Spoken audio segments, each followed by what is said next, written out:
There are three major root causes for this communication gap.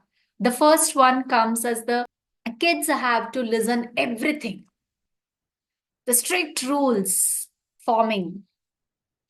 Second point is the disciplining. Self-disciplining is more important for the child rather than the parent disciplining the child, right? That's the second major mistake what parents usually used to do. It's like the parent used to tell the disciplining. For example, if the glass, like for some home chores, if the glass or if the books are not kept organized, the school books, or if the clothes shelf of the kids have not kept in organized. So how the parent tell is insist is, see, you have not kept properly this way. See that has to be gone there. So we used to discipline each and every. See the tie, how you have worn it. See the uniform, it is not worn properly. And what we tend to do as parent, some of the parents in our community, they usually used to pull the tie, put the socks for the child and the shoes, everything. Okay, so the next is speaking in a strict tone to get it done. How the parent talks to the child is in a very strict voice, in a strict tone, so that the child listens and obeys. No, that's the very great mistake what we are doing. It's like in a strict mode. In a strict mode, we are the tone itself is not bonding. It's like we are not reminding the child in a ease phase. We are reminding the child, no, you have to do. It's like in a scary way. The child should not do for its own leadership quality. It should not do in the scary way, right? The leaders don't get scared. So the tone has to be changed for the parent. So that's how you think how to communicate or how to bond with the parent. So that these are the first like three mistakes when the kids have to listen everything if we come from there. The second root cause is disrespectful behavior. When the kids are disrespecting parents. So when the parents tell something, the kids don't listen. They back talk to elders. It's not only to the parents, they back talk to the relatives like mama, mommy, or grandmom, grandpa. So these are the things how they back talk. And the third one is the kids are having aggressive understanding. They express themselves in an aggressive way. When elders or parents don't understand the kids become aggressive, simply throw things to burst out their emotions, or when it is not understandable mode, the kids show off the face. They just walk out because parents or other elders are labeling the child as, you are back talking, you are disrespecting the elders, you are not talking properly, you are not politely talking, your words are not kind. So these are the labels how the parents or other elders fix for the child.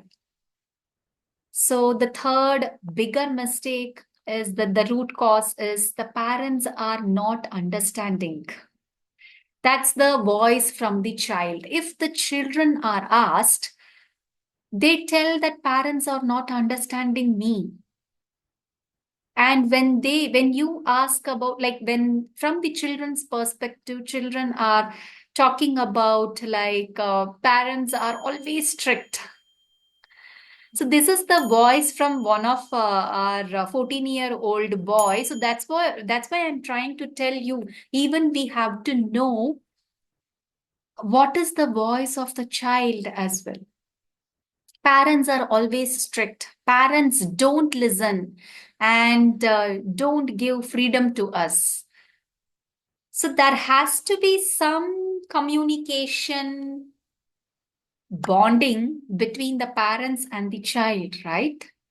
So that's where, as parents, we understand the child much better, and even the child understands the parents in a good listening mode.